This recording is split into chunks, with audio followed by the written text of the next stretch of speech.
Welcome to the Waiting Warriors podcast. As loved ones of first responders and military personnel, we often face life situations and challenges that many others don't experience. And while each of us and our experiences are unique, together we can learn from one another and become stronger in this journey of life. Now let's step out of mediocrity. It's time to thrive.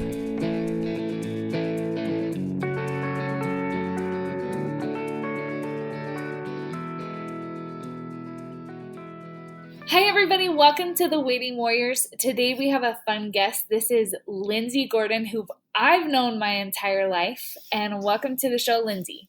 Thanks, Michelle. So, Lindsey, why don't you tell us your story? Okay. I wanted to start by thanking Michelle for thinking of me. Like Michelle said, we've known each other, I think, since almost the day she was born. But I am a first responder wife. My husband is a firefighter, and I met my husband 18 years ago in college, and we've been married for 16 years now. I have a daughter that will turn 10 years old very soon, and a son that's going to be 13 by the end of this summer. Like I said, my husband's a firefighter, and I am a full-time working elementary school teacher. I teach third grade and have been teaching for on and off for 14 years now.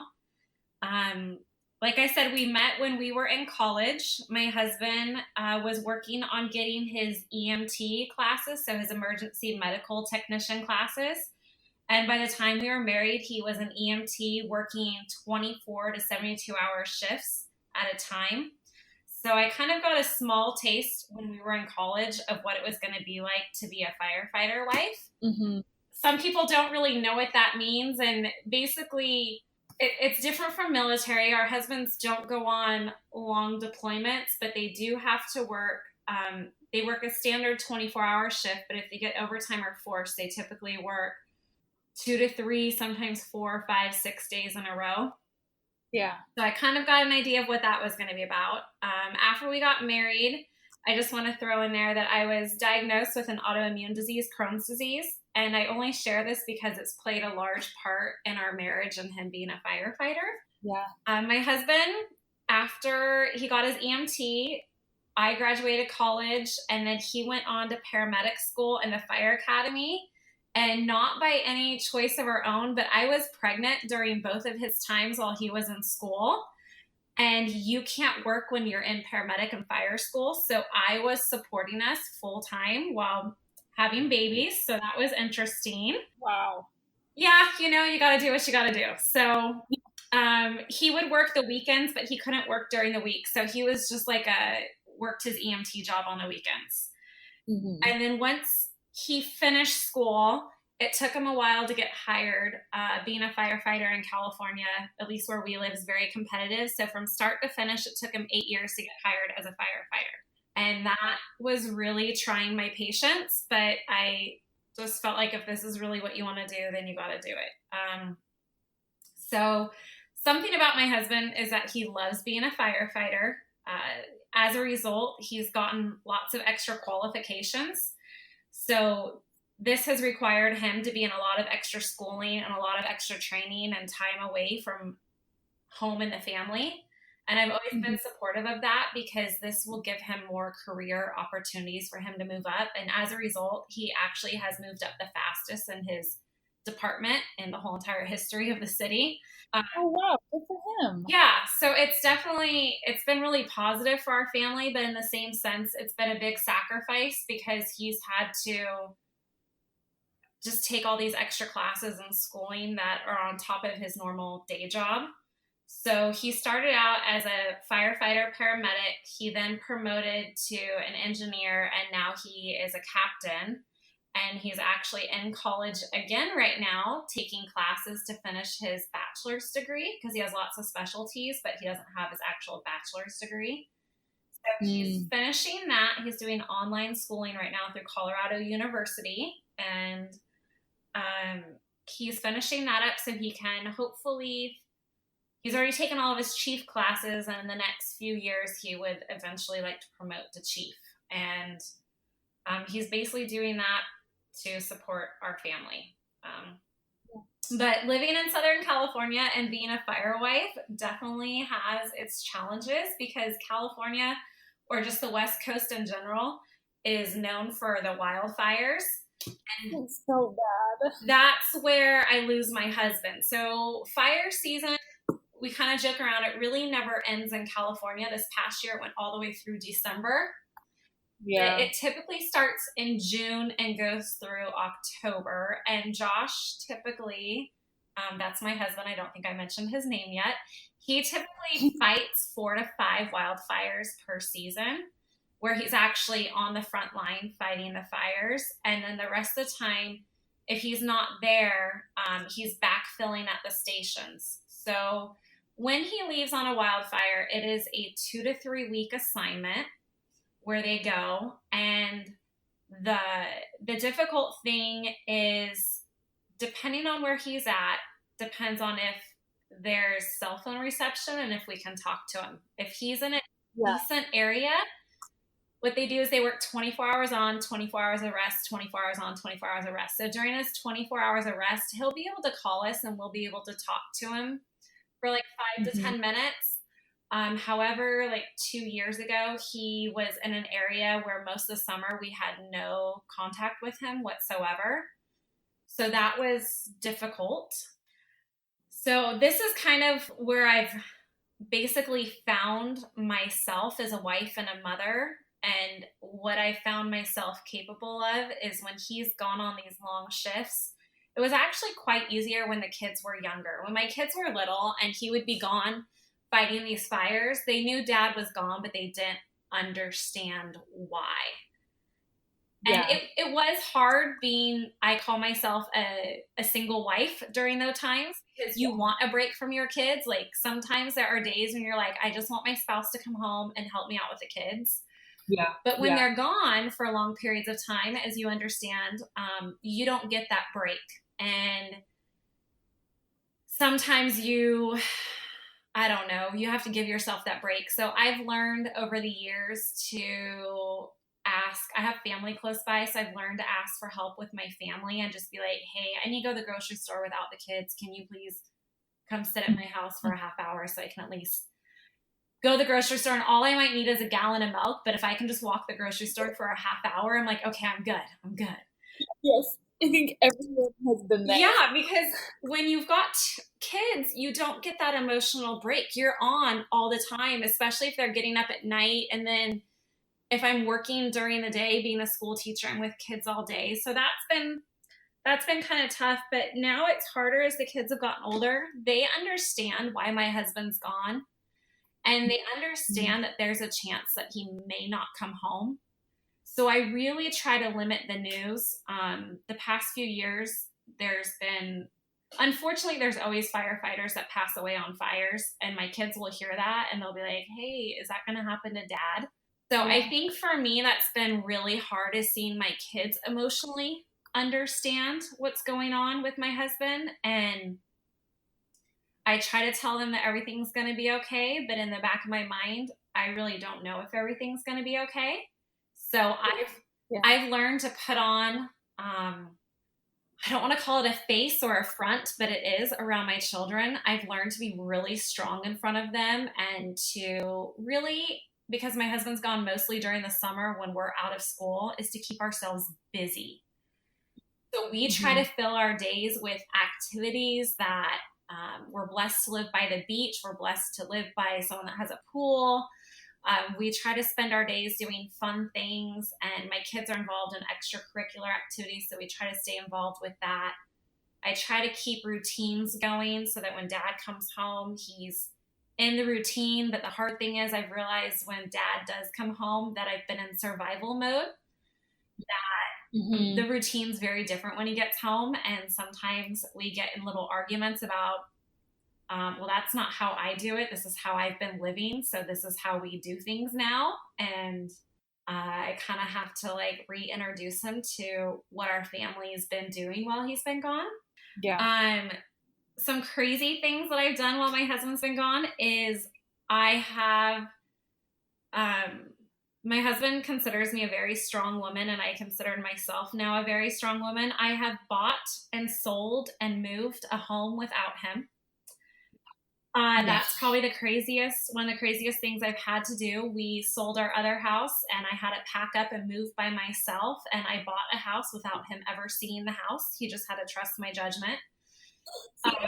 See, I've done that with renting, but we knew we were only going to be renting for a year, so I wasn't too worried about it. But I can't imagine buying. Yeah, this house that we're actually living in right now, I bought this house without him being here. He was on a fire, and I contacted him and said, "Hey, I think I found our dream house, and do you want me to wait? Like, what do you want to do?" And he's like, "I don't know when I'm coming home. Just put in an offer." So I did, and I actually bought the house, signed all the papers, and did everything. And he saw the house when we moved in. So he has a lot of faith and trust in me, and I have a lot of faith and trust in him, which really helps.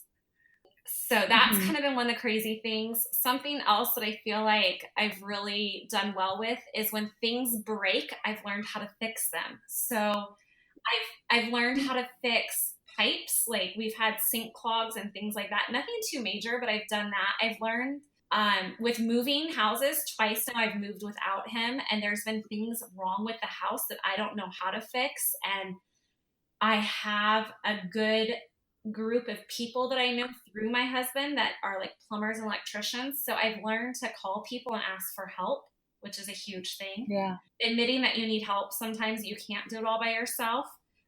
But I'm pretty proud of myself that I can do some basic home repairs and put some things together, furniture and things like that, that kind of I always thought was the man's job, but I've learned how to do it. Yeah. I think it's funny that it seems like first responder wives and military wives are often some of the most, not stubborn, but almost stubborn and like strong-willed people, which really keeps us from asking people for help, and yet we're the people who need it the most. Like, it's really interesting to me how life has kind of played that trick on all of us, almost like you thought you'd be able to get through life all on your own, but I'm going to put you in a situation where you have to rely on other people. Yeah, so that is like the perfect segue into what I was going to talk about was with my health, which is why I brought that up in the beginning. I was diagnosed with Crohn's disease almost 16 years ago, basically a couple months after we got married. And unfortunately, the past 16 years, I guess, I've been in and out of the hospital with various issues. And last year was a great example. I ended up getting a small bowel obstruction and had to go to the hospital. And my husband was gone up north fighting a fire. And it's like, what do you do? Well, I can't leave my kids home alone. So the good thing is my parents are close by, and I have a network of friends that just kind of jump into action when these things happen. I've been in the hospital 2 or 3 different times while he's been on fires. So my parents stepped in, took my kids. I got to the hospital. I was checked in. I was there for a few days. I was able to get a hold of my husband, and he was just like, "I'm really sorry, but I'm not able to come home." Oh, this was when all the big hurricanes were happening, like the flooding in Texas and all that. Yeah. And then California just lit on fire. Yeah, so he was in California fighting a fire. As soon as that was done, they were going to try to send him to Texas for like a month. And he was like, "Look, my wife's in the hospital. Like, I can't go to Texas right now. Can I please try to go home?" And because first responders were so short-staffed because of helping, my husband has some special qualifications that can send him anywhere in the U.S. for various things. All those guys were at their limits. They were completely stretched. And he's like, "I can't even leave this fire because they want to send me to Texas and there's no one to take the place at the fire." So he apologized. He's like, I'm stuck. Like, there's no way I can get home to you. And that's, I think some of those moments are when I've learned my real strength is I've had to, basically handle everything from a hospital bed. I've had to arrange during that time, like my parents were there to help, but my mom also watches my other sister's kids. So she was already committed to that. So I had to find rides for my kids to and from school. I had to find rides to their activities. I got someone to take them to church. Like, just having that network and learning how to use that has been like a really eye-opening experience for me and a really humbling experience as well, realizing that the person I want there the most is my husband, and he can't be there with me, and I'm dealing with the doctors and the kids in the hospital all by myself, yet trying to hold it all together so I sound like, so when people call me and things are going on, I can, like, I guess, hold it together in a way. But in some of those moments have also been some of my darkest moments where I feel very much alone and very much just wanting someone to be there with me, because those are the times when you want your husband there and you want your kids taken care of, and yet they're far away and they can't leave. And I think that for me is when I've relied on my faith the most, knowing that everything will work out the way it's supposed to be. So, and then you still have your kids that are worrying about their dad who's not home. And so being a fire wife has definitely strengthened me and my family in ways that I never thought were possible, because we have to rely on each other so much to get through some tough times sometimes. And that's kind of my story. I've been a fire wife now for about 9 years, and I just love and support my husband so much and what he does, and the kids do too. And we just know that it's not always easy, but in the long run, I kind of joke around. Everyone's evacuating from the fire and he's running in, or there's some emergency situation and everyone's fleeing the scene and he's the one going in. So we definitely need our first responders and our military, because there's something about them that makes them want to go in when everyone else is leaving, and that's given me a lot of respect for those professions. Yeah. One question I had while you were talking was, you talked about how you guys really trust each other. And I'm wondering, how did you guys build that trust? Obviously, being married for 16 years, everybody dreams about that happening, and you kind of assume that deep into marriage it would be there. But what have you guys done to build that trust so it could be there? Because I know it doesn't just happen, but how did you cultivate that and build that together? Wow, that's a really good question. I think our first year of marriage was a very trying time for us. Uh, like a lot of people, you struggle those first couple years, and we were 22 years old when we got married. And within about a month or so of being married, we just had some real hard times. We found out that a credit card had been used in my husband's name, and we owed a lot of money on it, even though he wasn't the one that did it. And so financially, we were struggling right away. 3 months into the marriage, I was diagnosed with Crohn's disease, and I went into a very dark, deep depression.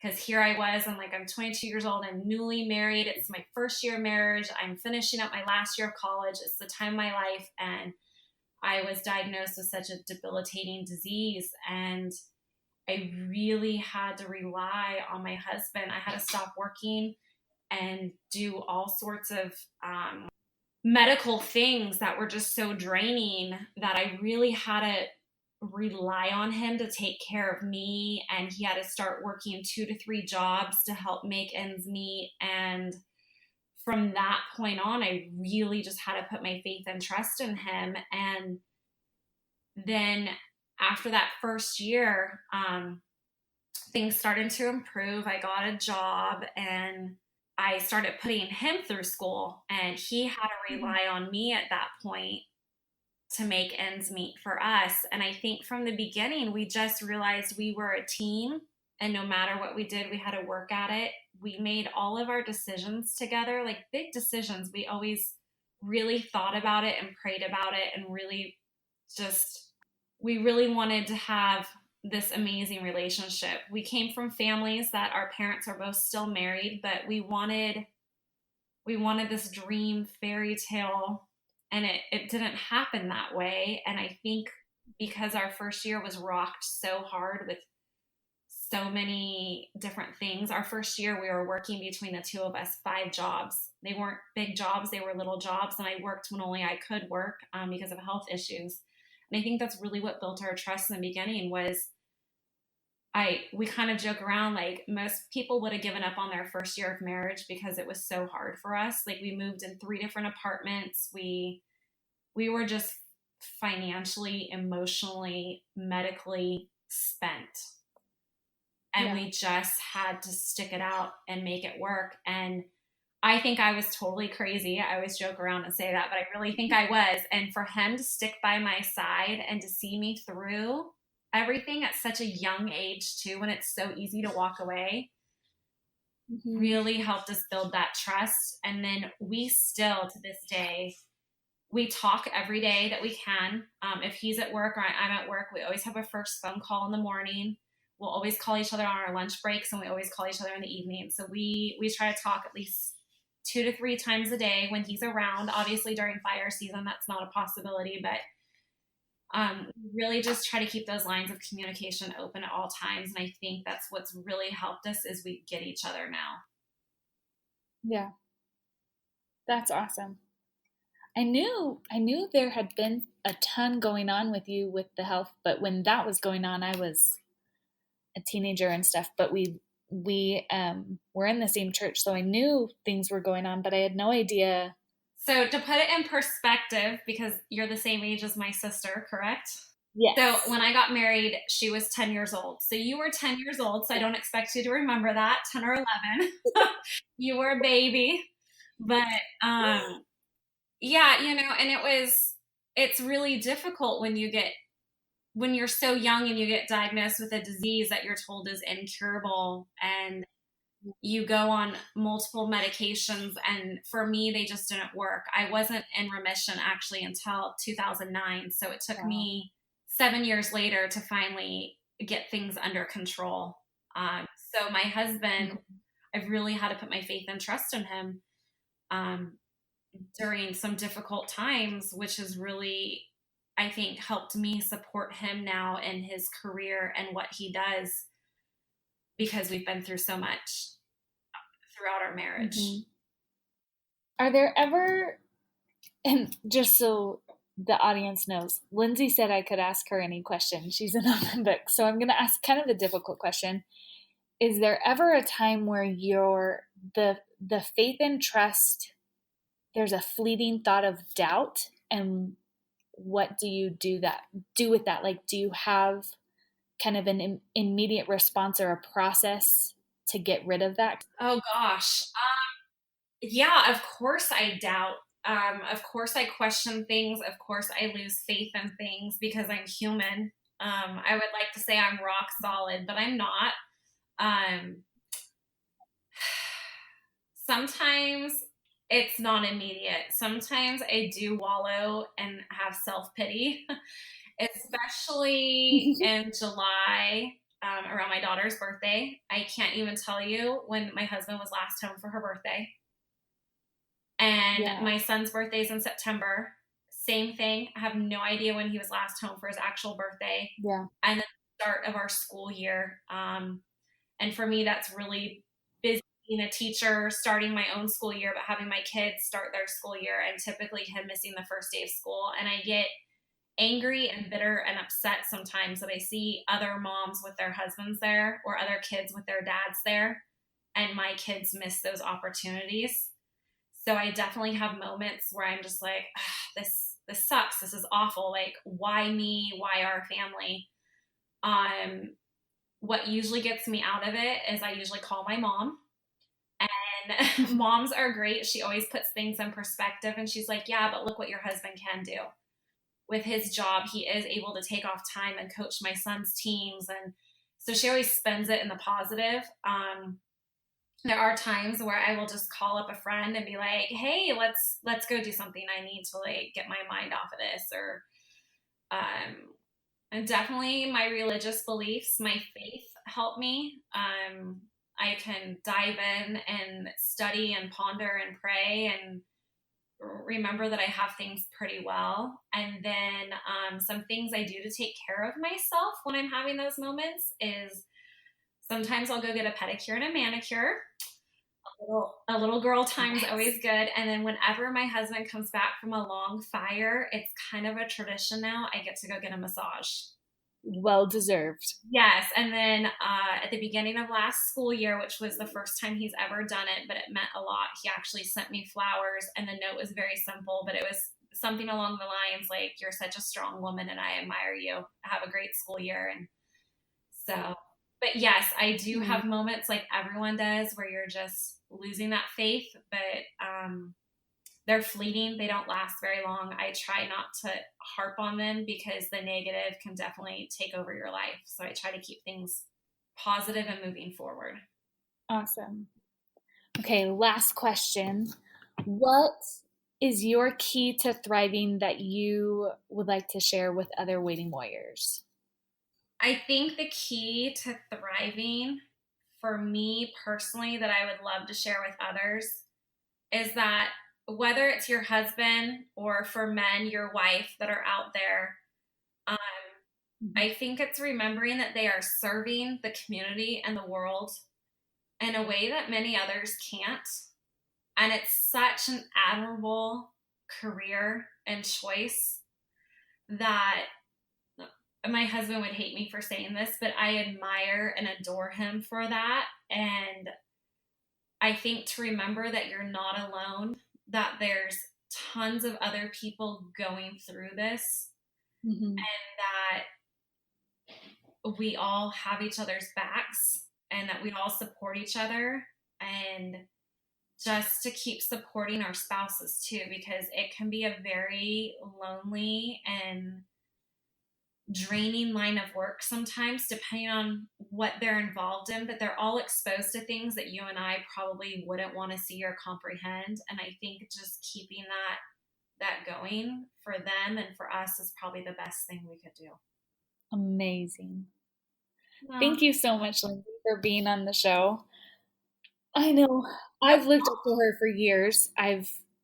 Like she said, from 10 till I left our blessed beach town when I was 18, I was there and I saw you all summer long, every Sunday at church, showing up with Josh being gone, and just hearing from your sister, who I was close to, about everything that was going on. I've always really admired you. So thank you so much for being on the show. And I'm having like a total mind blank. It's okay. After you have kids, half your brains go to your kids anyway, so. Oh my goodness. Yeah. So, Lindsey, for those who would like to reach out to you, how can they best do that? Well, there's a couple ways. You could find me on Facebook, Lindsey Gordon. The problem is that's such a generic name, so that might be hard. But you could always contact you, right, Michelle? Yeah, I can link your Facebook in the podcast. That'd be awesome.